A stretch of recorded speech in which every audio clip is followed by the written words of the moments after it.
Ya comienza aplicándose en la vida y el día de hoy te vamos a enseñar cómo no esperar la herencia de tu abuelo para empezar a vivir la vida que quieres. ¿Por qué? Porque hay muchos de nosotros que estamos esperando una herencia, una lana que está por ahí perdida, ganarse la lotería o que su hijo se haga un deportista famoso. Sin embargo, hay que actuar en este momento, hay que actuar ahora en vez de estar esperando. Lo peor que podemos hacer para tener éxito es esperar o depender de otras personas para tener éxito. Así es que quédate en este episodio de Aplicándose en la Vida que ya comenzamos y te decimos cómo ser un chingón y ganar mucha lana sin esperar los terrenos del abuelo. Hola amigos, ¿cómo están? Esto es Aplicándose en la Vida, un programa para gente chingona, de gente chingona como yo, como Jeremy Aspen y como Adrián Gutiérrez. Y es un programa donde un mexa y un gringo que tuvieron objetivos, metas, ilusiones como tú, nos enseñan o les enseñamos cómo aplicarse con la vida, con su lana, con su chamba para que lleguen a ser personas altamente productivas y logren todos sus sueños. ¿Qué vamos a ver el día de hoy? El día de hoy vamos a ver esta parte financiera de si tú estás apostando tu futuro financiero a la herencia que te van a dejar tus papás, a los terrenos del abuelo, a los ahorros de tu tía que no se casó nunca. Entonces, así pasa. Entonces, es hora de detenernos y analizar si en verdad estamos haciendo las cosas bien o estamos apostando nuestro futuro al último boleto de lotería. ¿Cómo estás, Jeremy? Muy bien, pero quiero aclarar algo. No quiero que gente piense que yo soy chingón, porque es casi lo contrario. Se van a confundir como que, ¿cómo que este tipo es chingón? Porque no lo es pendejo. No, porque en esa parte no entendiste bien el español, no. Es un chingón. Un chingón es alguien que es muy fregón, que hace las cosas muy bien y que está teniendo éxito. Es que nunca te han pasado la lista de todos los significados de la palabra chingón. No. Ok. No, o sea, hay una sola lista de todo eso. No, hay una lista enorme. O sea, lo puedes aplicar. O sea, lo puedes aplicar en positivo y lo puedes aplicar en negativo. Porque es como fuck. Ajá. O sea, si yo soy un chingón, quiere decir que soy una persona que está teniendo éxito. Pero dices, también es que es un chingón, pero con otro acento, quiere decir que es una persona que a lo mejor se está fregando a otros o que está sacando provecho. Okay. Entonces, es muy complicado. Solo los mexicanos entendemos los 1000 significados de la palabra chingar. Hasta con la intonación. Con la cambias un poco y ya te chingaste. Pero, ¿tú a qué apostaste tu futuro financiero cuando tenías 20 años, 30 años? En mí mismo. En ti mismo. Porque no tenía yo padres que me iban a poder dar nada. No iba a heredar nada. Y nunca tenía eso. No era yo de esos que tienen papás muy ricos y les dejan una cuenta con un chingo de dinero para cuando lleguen a los 18 o los 35 años reciban ese dinero como para... Fideicomiso se llama. ¿Cómo es? Fideicomiso, en español. Fideicomiso.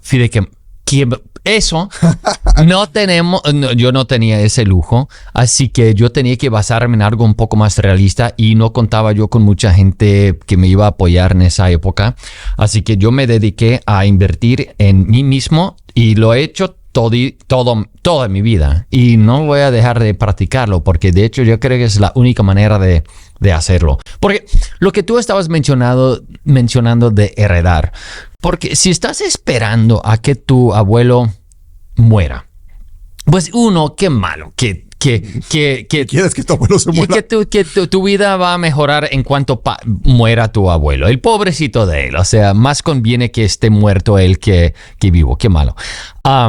Pero el esperar, y yo siempre trato de mencionar esto a mis empleados, que el esperar no es un paso a lograr algo. ¿A qué me refiero? Por ejemplo, en el caso de que si estás haciendo una tarea y tienes que pasar, normalmente se hace por el pinche email. Mandas un email a tal y cual, te mando a vos un email y a ti te estoy pidiendo que me entregues un formulario para hacerme rico. Y tú no me respondes. Okay. Mi paso era esperar. A ti te mando el email y te estoy esperando la respuesta. Pues no me conviene, ¿no? O sea, yo tengo que hacer algo, tengo que ser proactivo En este caso sería hacerme un recordatorio para recordar, mandarte a ti otro email o llamarte a ti para que me des la respuesta. Porque si me quedo con que te estoy esperando, si eso es el paso, entonces mi éxito depende de alguien más. Es que tienes que siempre poner algo enfrente que tú tienes que hacer para poder lograr a pasar al próximo paso. El próximo paso. Y la herencia, y aparte se divide entre 20 hermanos. Pelean. Fíjate que esto es muy mexicano, la pelea en Navidad por los terrenos del abuelo. O sea, sí, porque todos están esperando. Yo tengo 10 historias al respecto. Una, mi mamá decía que la única herencia que nos iba a dejar eran nuestros estudios, estudios de calidad. Y yo decía, ¿por qué no un terreno, una casa, no sé, un negocio? Quiero ser como mis compas. No había. Entonces, yo siempre crecí con la idea o con la frase de que lo único que te voy a dejar son tus estudios. Iba a decir mis terrenos. Pero no está mal si ya hiciste un capital. Recibir otro capital que te pueda ayudar a hacer más capital. No estoy juzgando a los que reciben terrenos, o empresas o casas. Pero sobre ese capital hay que saberlo manejar. Porque mucha gente dice, lo voy a recibir y cuando ya lo reciba voy a ser rico y no voy a hacer absolutamente nada. Y peor, los que ganan la lotería aquí en Estados Unidos, si ganan, ponle hasta $30 millones. No sé cuál es la figura, pero en un par de años. 10 años. En 10 años se va a haber perdido todo. 30,000. Sea 30,000, un millón, 30 millones o 100 millones de dólares. El que no sabe ganar el dinero, no sabe administrarlo. No sabe hacer más dinero. O sea, no saben hacer más dinero. La estadística correcta es el 70% de las personas que ganan dinero rápido, fácil, ya sea la lotería, se hicieron deportistas famosos, o sea, de fútbol americano, de básquetbol, de béisbol, pierden el dinero, vuelven al punto donde iniciaron, porque a veces que tenían algo de dinero, a veces más, vuelven al punto donde iniciaron entre 5 y 10 años después de que se acabó su carrera productiva cuando son deportistas o después de que se ganaron la lotería. No lo niego nada. Hay una historia de un joven inglés que se sacó la lotería cuando tenía 19 años y que 20 años después vive de cortar leña. De cortar leña y vender la leña. O sea, cuando yo vi la historia me impresionó, pero cumple con todo lo que acabamos de decir. La probabilidad de sacarse la lotería, para todos los que nos están escuchando, es del 0.0036%. Que es casi cero. Casi cero. Que es la misma probabilidad que tienen de convertirse en un deportista famoso, o que su hijo se convierta en un deportista profesional. Exactamente la misma probabilidad. Entonces, hay que aplicarnos. Por eso ese programa se llama Aplicándose la Vida. Hay que aplicarnos en lo que tenemos ahorita y en lo que podemos construir. Y te iba a contar la otra historia. En mi familia, mi abuelo tenía transporte público. Y él murió intestado, o sea que no dejó su testamento, y murió muy joven. Okay. Entonces se fueron a juicio todas las propiedades de los permisos para tener el transporte público, de los terrenos donde el transporte público se guardaba, de las bases y todo eso. Y durante décadas, mi papá y sus hermanos vivían de la ilusión de cuando recuperaran eso. Y se recuperó parte, pero hubo quien, y esta es ¿cómo se dice? La moraleja de la historia. Hubo quien toda su vida se dedicó a hacer más y a producir, y cuando recibieron eso dijeron, tengo esto, más esto, tengo más. Y entonces sigo creciendo, pero nunca esperé y nunca dependió mi vida de cuando yo recibiera esto. Pero hubo otros que toda su vida vivían al día esperando que llegara eso algún día. Y cuando llegaron, fue tan poco que no les duró absolutamente nada. Y eso pasa con mucha gente. Mucha gente va a recibir herencias y si están preparados para que esa herencia les produzca más ingresos, muy bien. Que les produzca más dinero, muy bien. ¿Por qué? Porque ya eran productivos desde antes. Pero si son el típico huevón que no hace absolutamente nada, que solo chupa sangre ahorita y chupa dinero de todos ahorita, y que nada más está esperando a recibir la herencia porque cree que ya con eso se va a resolver su vida, en 10 años va a estar exactamente igual en el punto donde empezamos. Entonces, el consejo del día de hoy, el consejo de este programa, empieza a ser que si ustedes dependen de eso, híjole, hay que preguntarnos ¿para qué dependo? Si dependo de eso porque de verdad échame la mano, no esperen a que se muera el abuelo. Mejor lleguen y díganle, oye abuelo, tengo este proyecto donde quiero invertir, pero no tengo dinero. Entonces, ¿qué tal si invertimos? ¿Qué pasa si te mato? Y de sí, no. Hay que invitarlo, porque a lo mejor su abuelo tiene todavía... O sea, yo pienso como papá que hay un momento en que dices, todo lo que estoy haciendo, pues ya no es tanto para mí, sino para la siguiente generación. ¿Por qué? Porque yo ya tengo una buena calidad de vida, ya tengo ciertos logros que hice, y pues la generación que viene hay que echarle la mano para que logre lo que yo logré. Ojo lo que acabo de decir, echarle la mano. No resolverles la vida, echarle la mano. Y entonces el abuelo, que a lo mejor tiene 80 años, 85 años, dice, pues, ¿qué gratificación más grande? Mientras vive. Mientras vivo, que ayudar a mi nieto con su proyecto como un inversionista de capital y ver que con todo lo que yo produje, mi nieto produjo más. Ya, en el caso de mis hijas, ellas no están enteradas nada de... O sea, ya les hemos dicho, de hecho, de plano, que no pueden esperar una herencia de nosotros. Nada.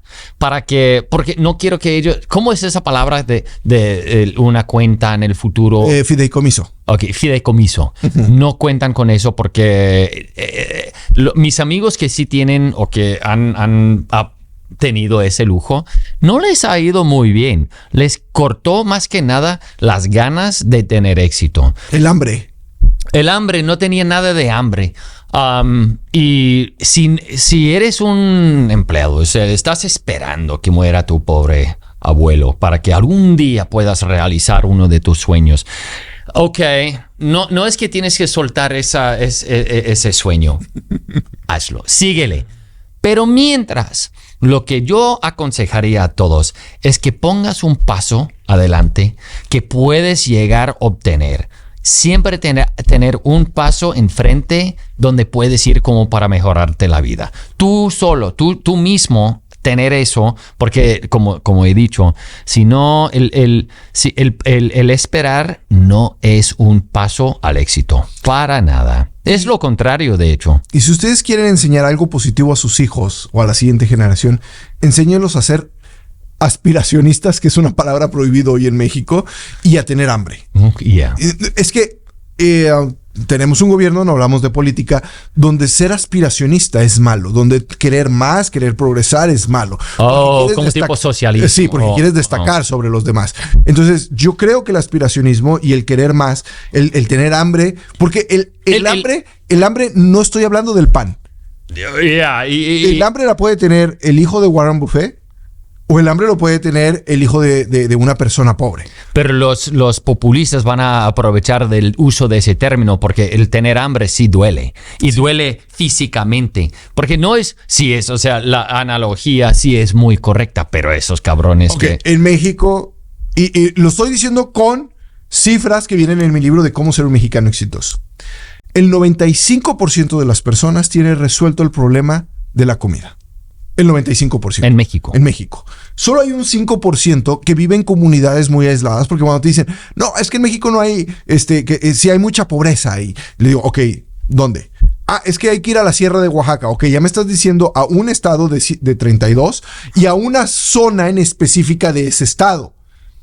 Ok, en México hace tiempo que resolvimos el problema de la comida. De hecho, el problema más grande que tenemos en México es el sobrepeso. El sobrepeso.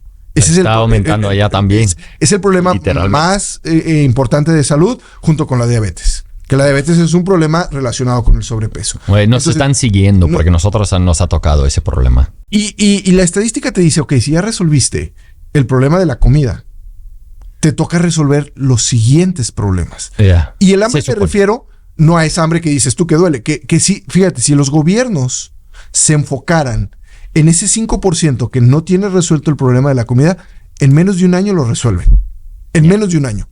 Porque ya no es como en 1940 que el 70% de los habitantes del país sí tenían problemas de pobreza alimenticia. Ahora solo es el 5%.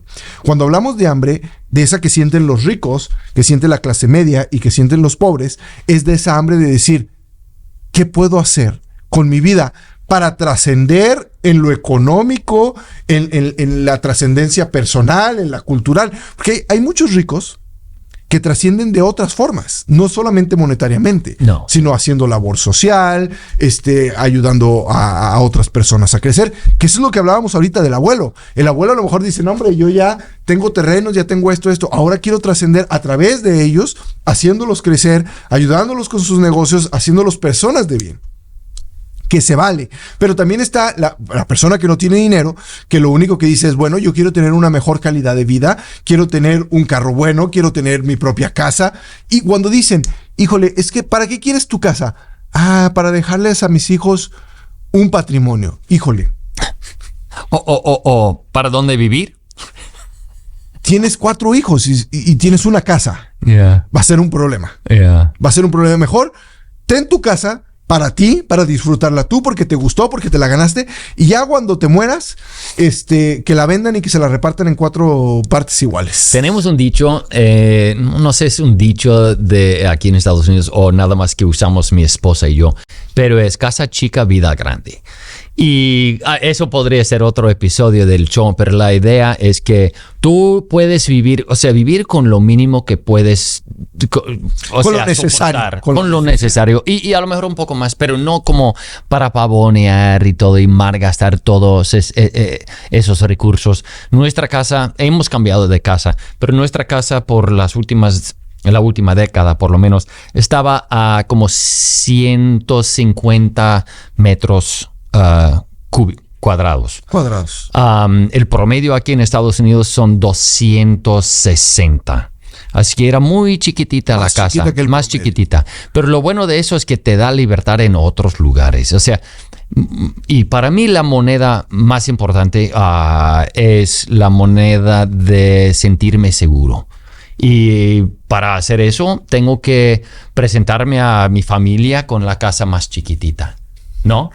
Y que avergüenza me da, o sea, no es que me da vergüenza, pero sí es como no te enorgulleces mucho en tus bienes, pero tienes otras cosas como una familia saludable. Calidad. Mira, la calidad de vida no es el dinero que acumulemos, sino el que podamos hacer lo que nos gusta hacer, sin estar comprometidos. El ser rico es tener mucho dinero. ¿Cómo es el dicho? Al tener mucho dinero es ser rico. Pero el tener tiempo es la riqueza. La riqueza. Y por último, para cerrar, te comentaría, yo he trabajado trabajé con mucho tiempo con la comunidad judía. La comunidad judía suele no comprar propiedades. Son casi todos judíos. Suelen no comprar. Son todos, casi. La mayoría son judíos. Yo bien serio y tú sabes. Pero suelen no comprar muchas propiedades. ¿Por qué? Porque ellos dicen, invertir en una propiedad a veces me va a quitar el dinero para invertir en un negocio. Entonces prefiero invertir en el negocio y pagar una renta, que es lo mismo que pagaría para que esa casa dentro de 20 o 30 años sea mía. Pero a lo mejor si invierto en un negocio, dentro de 4 o 5 años voy a poder comprar la propiedad en efectivo y aparte tener un negocio. Eso viene genéticamente porque... más bien de la cultura. Meméticamente es un meme. ¿O cómo lo dicen en español? ¿Meme? El de los... No, pero el meme sí, pero ese es como lo que se traslada de una generación a otra culturalmente. Ok, a lo mejor no es la palabra correcta, pero ya lo explicó. Pero la comunidad judía, hace 500 años, 600 años, no podían tener propiedades porque de repente eran perseguidos y los querían expulsar de las ciudades, y si tenían alguna propiedad o algún bien, les era más difícil agarrar su maleta e irse. Entonces ellos aprendieron a ser negociantes. O sea, algo que me pueda yo llevar a la siguiente ciudad, y si yo tengo propiedades, eso no lo puedo, perdería mi capital. Y ahora digo, ya tienen capital, ya tienen propiedades, pero ellos prefieren invertir primero en algo, un negocio, que después les compre la propiedad en efectivo, que en tener la casa de entrada. Y el mexicano piensa que lo primero, o sea, su primer señal de éxito es comprar una casa. Y también para y el auto. Y el auto. También el auto. Nosotros somos culpables de lo mismo. Pero es por eso que el estereotipo de los judíos es de que tienen dinero. Porque tienen dinero. Porque o sea, tienen dinero. meméticamente, o sea, tienden pasando, a pero tener... saben, se enseñan, culturalmente enseñan a invertir. Y ahí podemos aprender de eso. De hecho, de eso estamos hablando. Ese mecanismo para el futuro da, no solo para tu vida, sino para las otras generaciones Ahora que sí. te siguen. Y ellos lo hicieron a la mala porque los eran expulsados de sus comunidades, de las juderías, así se llamaban, pero les ha enseñado a ser muy administrado. Ahora, no todos los judíos son ricos, porque de repente creemos que hay judíos ricos, hay judíos que también son medios huevones, como todo, y hay judío que también es malo para invertir y que le salen las cosas mal. Lo que tienen ellos es como un support group, que hablábamos en otro episodio, donde se ayudan mutuamente, sobre todo en México, a que si la están pasando mal, se ayudan entre ellos para que a esa persona que le está yendo mal le vaya bien. Entonces, ¿conclusiones, Jeremy? Ahí iba a buscar la palabra meme, a ver si existe la palabra memético. Pero no sé, no tenemos tiempo. No, nada más que el esperar no es un paso al éxito. No, hay que actuar y hay que ver qué construimos. Y si están esperando la herencia de su abuelo, mejor hablen con su abuelo y invítenlo a invertir y díganle: oye, abuelo, la verdad no quiero que te mueras, quiero que me veas exitoso. Entonces, ¿por qué? Antes de que te mueras. Hagan un buen proyecto de inversión, que a lo mejor ese es tema de otro podcast. Cómo presentar porque todo el mundo dice: tengo una muy buena idea. Sí, pero a veces no sabemos presentarla en papel para que esa idea sea rentable. Entonces, háganle un plan de trabajo, paso un proyecto a paso de inversión a su abuelo, y capaz de que le dan unos 5 o 10 años más de vida para verlos triunfar. Yeah. Y en vez de morirse, para que ustedes... O que le mates. Que lo maten, van a tener ese dinero y lo van a gozar junto con él. Esto fue Aplicándose la Vida. Con ustedes estuvo Jeremy Aspen y Adrián Gutiérrez, hablando de cómo ser chingones y cómo no chingarse a los demás. ¿Cómo ser chingones sin chingarse a los demás? Ese es el programa. Es una muy buena aspiración. Y síganos en nuestras redes sociales, Anikim MX, Anikim en Instagram, Anikim en Facebook, para que escuchen este y otro podcast que les enseñen a ser chingones sin chingarse a nadie. Hasta luego.